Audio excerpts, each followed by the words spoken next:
তো যখনই ওরা ভিতরে ঢুকে কোপ দিছে তখনই আমরা আর কি মনে করেন যার যার মতো দৌড়ে বের হয়ে গেছি।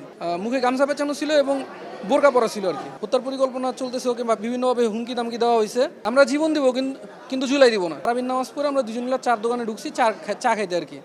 তো চা খাই মানে চাটা নিছি এর ভিতরে, যখনই ওরা ভিতরে ঢুকে কোপ দিছে তখনই আমরা আর কি মনে করেন যার যার মতো দৌড়ে বের হয়ে গেছি।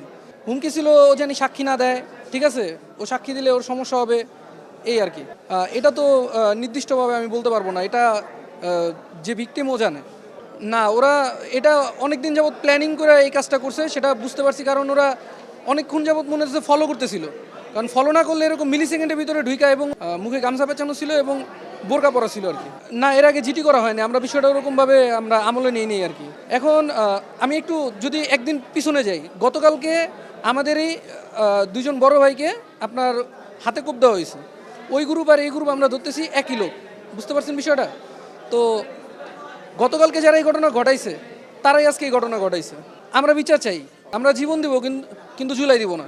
না, এর পিছনে আর কোনো ঘটনা নেই, এটা জুলাই কেন্দ্রিক না, পারিবারিক কোনো দ্বন্দ্ব নেই। তো আন্দোলনের সাথে জড়িত ছিল, এই ছাত্র জনতার আন্দোলনে অনেক আগে থেকেই জড়িত। তো ওই সাইটের অনেক লোকই ওর প্রতি ক্ষিপ্ত, কিন্তু আমরা নির্দিষ্ট করে কাউরে বলতে পারতাছি না। আর আজকেও যারা করছে তারা তো সবাই মুখোশ পরে আসছে, যে আমরা কেউ শিওর হইতে পারি নাই, বোরকা পরে আসছে, মুখোশ পরে আসছে। এখন আমরা যে একবারে এক্স্যাক্টলি বলবো এটা আমরা শিওর হতে পারতাছি না। ভবিষ্যৎ হোক নিরাপদ, বিনিয়োগ হোক বিশ্বস্ত, আর আমার পছন্দ সল্ট বে। ওয়েলকাম টু সল্ট বে।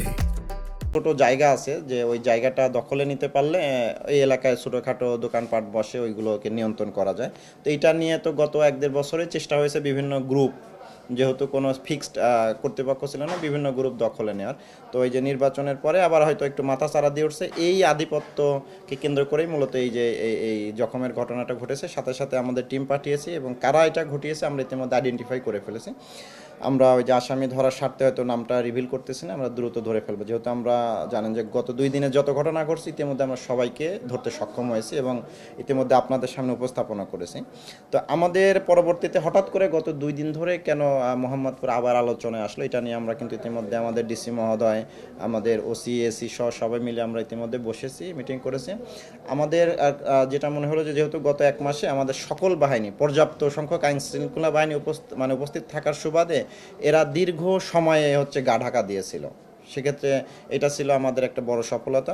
গত 2 দিনে যেহেতু অনেক বাহিনী আবার যার যার কর্মক্ষেত্রে ফেরত গেছে, এবং এই গত 2 দিনে এরা আবার হয়তো এই যে দীর্ঘদিন ধরে তো এরা অভুক্ত, এদের তো কোনো আইন কামের ব্যবস্থা নেই, আবার হয়তো চেষ্টা করেছে। তো আমরা কিন্তু এদের মোটামুটি আমাদের নিয়ন্ত্রণে নিয়ে আসতে পেরেছি। আশা করি এই ধরনের ঘটনাটা ইনশাল্লাহ আগামীতে আর এই রমজান মাসে ঘটতে দেওয়া যাবে না। ইতিমধ্যে আমাদের আইজিপি স্যার এবং কমিশনার স্যারও খুব সুস্পষ্ট নির্দেশনা দিয়েছেন, এক্সট্রা ফোর্সও পাঠাচ্ছেন। আমরা যেখানে এখন রাত 1টা বাজে, আমরা এখনও থানায় বা এলাকায়, তো আমরা খুবই গুরুত্বের সাথে আমরা টহল বাড়াচ্ছি, গোয়েন্দা কার্যক্রম বাড়াচ্ছি। আমরা ইতিমধ্যে দেখেছেন যে যে ঘটনা ঘটেছে আমরা অল্প সময়ের মধ্যে ধরে ফেলেছি, আর আশা করি সামনের দিনগুলোতে এই ঘটনাগুলো ঘটবে না ইনশাল্লাহ।